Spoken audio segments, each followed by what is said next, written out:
Halo, selamat pagi kelas 8. Nak, hari ini kita bertemu di materi yang terakhir sebelum kita PAT ya. Apa? Bermain alat musik.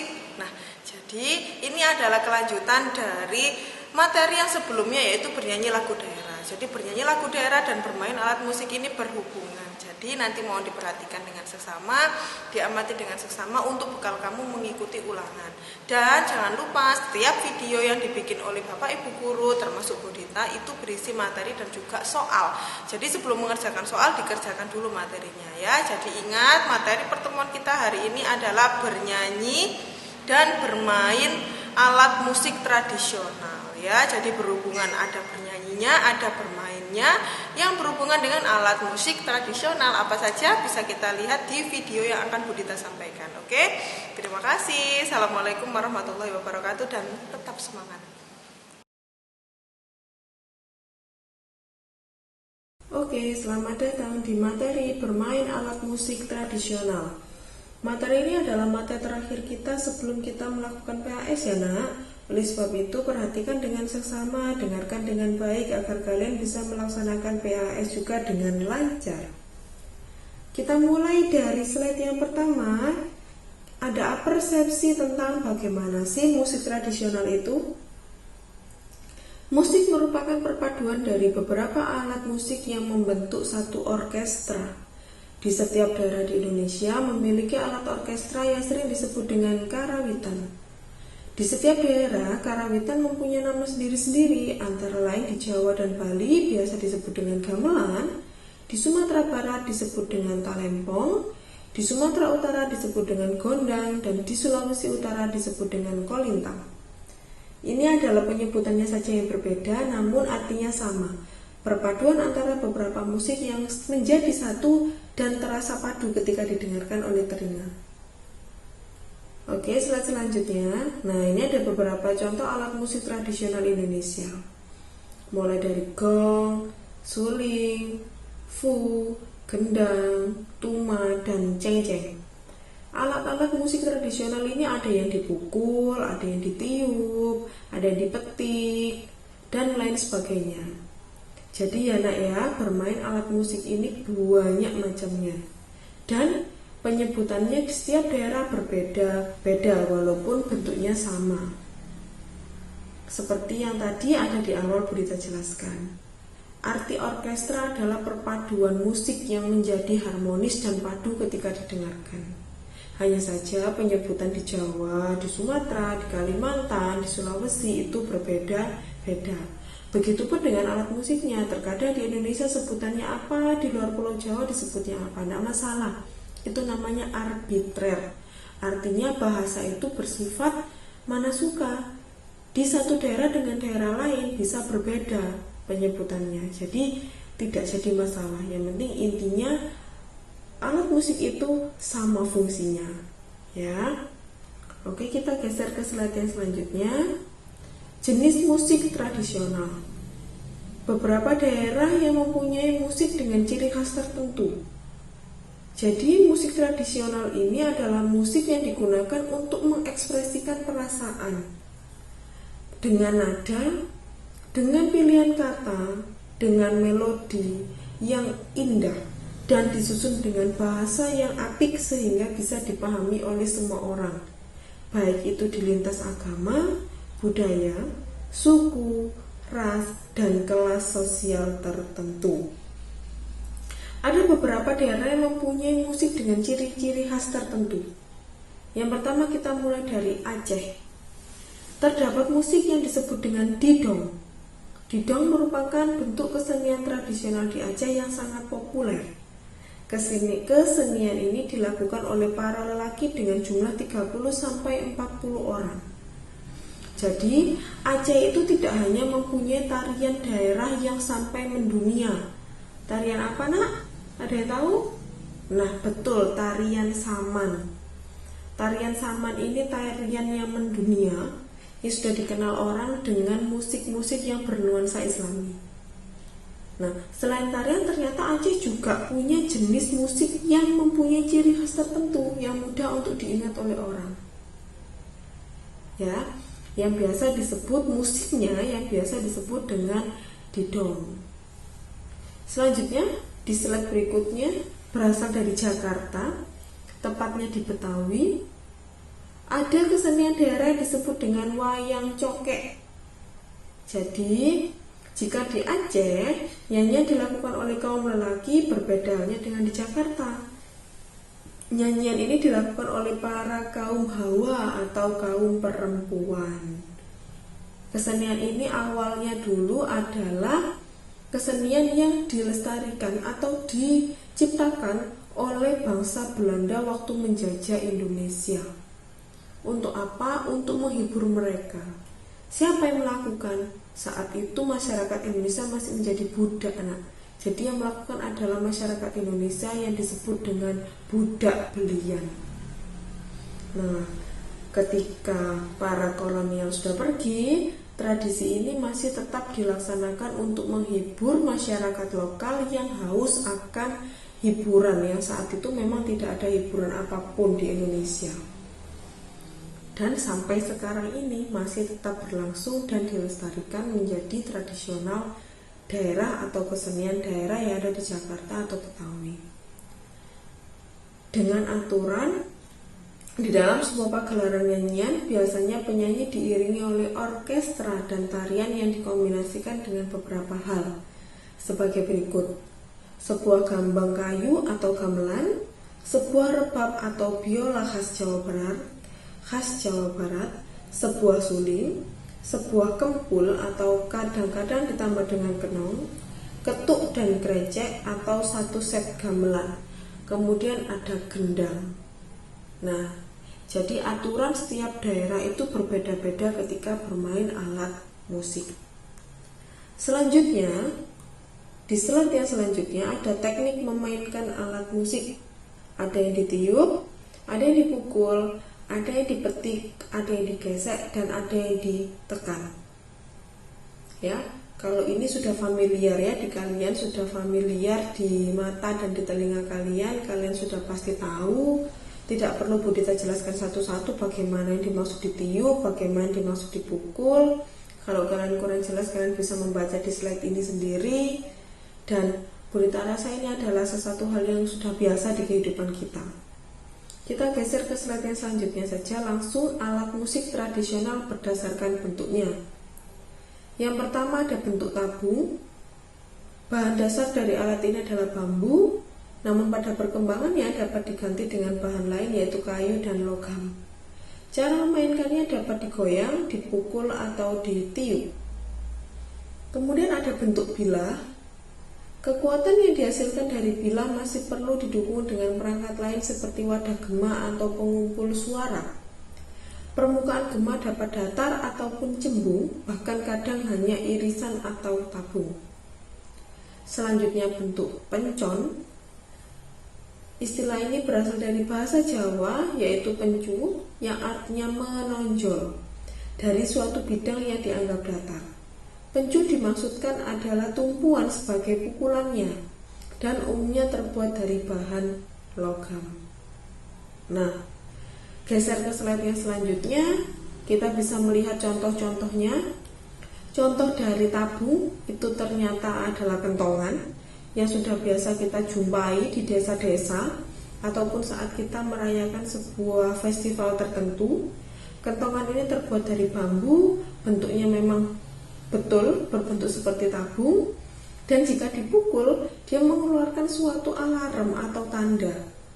Ini juga bisa digunakan sebagai komunikasi ya pada saat zaman dahulu. Belum ada klakson, belum ada bel. Kalau ada maling biasanya ini yang dipukul supaya masyarakat tahu keluar dan membantu. Jadi kentongan ini salah satu alat tradisional, alat musik tradisional yang digunakan oleh orang-orang zaman dahulu untuk melakukan komunikasi. Nah, sekarang kentongan ini biasa digunakan untuk acara-acara tertentu, festival tertentu yang mengangkat tema budaya daerah. Kemudian bentuk bilah. Bentuk bilah ini ternyata gamelan.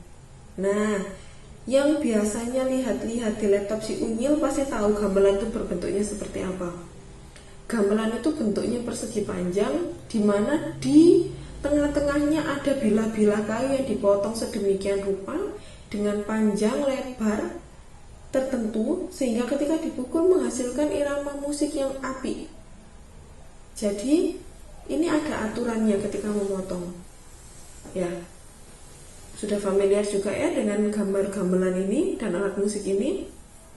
Kemudian yang ketiga ada bentuk pencon. Nah, bentuk pencon ini adalah alat musik yang biasa disebut dengan talempong. Talempong ini musik tradisional khas Minangkabau, atau kalau kita juga biasanya lihat Upin Ipin, ini ada ini di kartun itu. Bentuknya berbentuk lingkaran, ada yang tumbuh di atasnya atau ada yang timbul di atasnya. Nah, yang timbul di atas inilah tadi yang dimaksud dengan pencu atau tumpuan pukulannya. Lah, karena ini bentuknya tumbuh, artinya dalamnya kosong, artinya dalamnya ada ruang. Ketika dipukul dia akan menimbulkan musik-musik tertentu karena ada angin yang masuk. Jadi ada tekanan dan ada angin yang masuk sehingga menimbulkan getaran dan irama musik tertentu. Itu tadi yang dimaksud dengan pencu. Ya, pencu itu adalah bagian atas yang tumbuh ini atau bagian atas yang keluar ini yang menimbulkan suara. Ya. Jadi tadi contoh dari tabung sudah ada, contoh dari bilah juga sudah ada, dan contoh dari pencon juga sudah ada. Silakan kalian amati. Saya rasa alat musik ini juga sudah kalian lihat, sudah familiar di mata kalian karena memang sudah sangat sering tampil di televisi.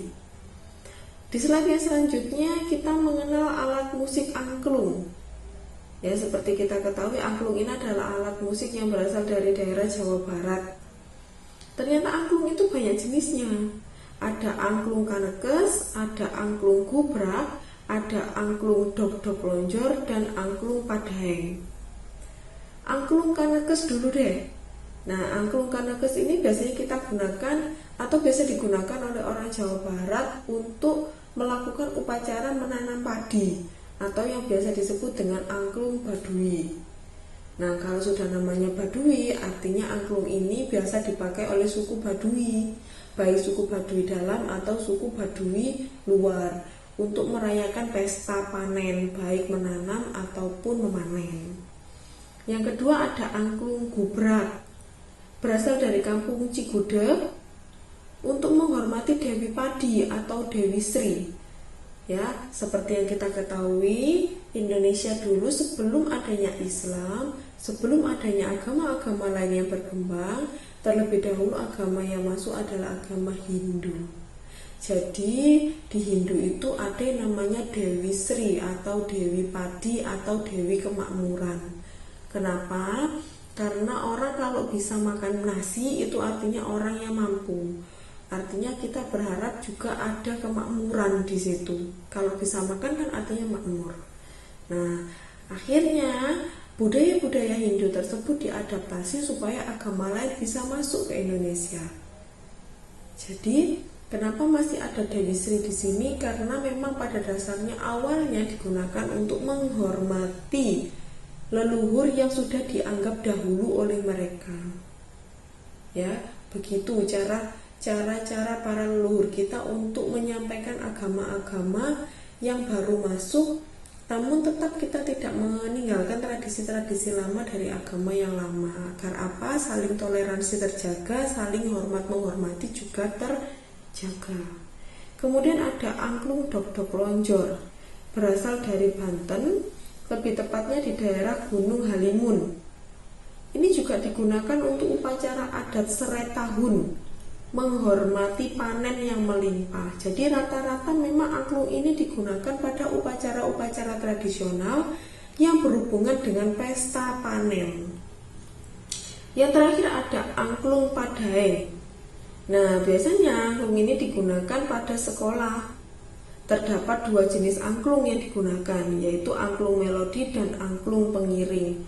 Nah, angklung padaeng ini yang biasanya dipelajari di sekolah-sekolah supaya apa? Anak-anak mengenal alat musik tradisional dan diharapkan dapat melestarikannya supaya tradisi kita tidak mati ditelan zaman. Gitu ya, Nak ya. Oke, kita geser di slide selanjutnya. Ternyata sudah ada tugas. Tugasnya mudah kok, Nak. Nah, tugas 2 ini silahkan dikumpulkan hari ini ya, saya tunggu. Apa tugas 2 ini? Buatlah kolom dengan keterangan seperti di bawah ini, sudah saya berikan contohnya. Kamu sebutkan satu alat musik. Kamu sebutkan asal daerahnya dan bagaimana cara memainkannya, hanya satu saja. Nah, karena alat musik ini ada 5 macamnya, maka silahkan sebutkan 5 alat musik dari 5 daerah dan caranya harus berbeda-beda. Nomor 1 misalnya alat musik yang kamu sebutkan berasal dari daerah Jawa Barat dan cara memainkannya dipetik, maka petik dicentang. Yang kedua, alat musiknya misalnya berasal dari Papua dan cara mainnya dipukul, kamu centang yang dipukul. Begitupun 3, 4, dan 5. Jadi setiap nomor, nama alat musiknya berbeda, asal daerahnya berbeda, dan cara memainkannya berbeda. Sehingga kamu menyebutkan 5 alat musik itu sudah lengkap sesuai dengan cara memainkannya yang ada 5 jenis tadi. Ya. Kemudian ada di slide yang selanjutnya, tugas 3. Nah, tugas ini juga gitu, dikumpulkan hari ini. Tidak sulit kok tugasnya. Silakan kalian untuk menggambar satu alat musik daerah yang kalian ketahui. Kemudian berilah sedikit sejarah singkat dari alat musik itu. Dibuat narasi paling sedikit 2 paragraf dengan satu paragraf terdiri dari 4-5 kalimat kompleks. Jadi tugas 2 dan tugas 3 silakan dikerjakan dan dikumpulkan hari ini. Budita tunggu pengumpulannya hari ini, jangan sampai telat, jangan sampai kadaluarsa. Kemudian di slide yang selanjutnya, silakan mengerjakan LKS halaman 30-33, Romawi A sampai C di LKS-nya masing-masing. Nah, khusus untuk tugas ini silakan dikumpulkan dan kita cocokkan bersama dengan video yang diberikan oleh Budita, namun setelah PAS ganjil berlangsung. Jadi kalian kerjakan dulu. Setelah PAS, pertemuan pertama kita daring, kita langsung mencocokkan teks atau mencocokkan LKS yang berhubungan dengan bermain alat musik. Silakan dikerjakan matang-matang, dikerjakan benar-benar. Nanti ketika mencocokkan nilainya tidak jelek, nilainya bisa maksimal, bagus ya. Jadi tugas ini khusus dikumpulkan dan dicocokkan dengan video yang berasal dari saya seperti biasanya, namun setelah pelaksanaan PAS ganjil. Bisa dipahami ya. Jadi tugas yang 1 dan 2 di atas tadi dikumpulkan hari ini, saya tunggu. Sedangkan tugas yang terakhir ini dikumpulkan dan dicocokkan setelah PAS. Begitu ya. Oke, Budita harap kalian paham. Jika ada pertanyaan boleh WA ke Budita, boleh japri ke Budita, apapun itu nanti Budita jawab. Dan jika tidak ada pertanyaan, silakan untuk mengerjakan. Budita harap kalian masih semangat untuk pembelajaran ini, jangan malas-malas. Dan jika ada hutang tugas yang belum dikerjakan, silakan dikerjakan dan dikirim. Terlebih dahulu WA ke gurunya, menjelaskan kronologinya dan baru dikirimkan. Dan jangan sampai ada tugas yang tidak dikerjakan. Ya, begitu saja. Budita akhiri. Terima kasih. Wassalamualaikum warahmatullahi wabarakatuh.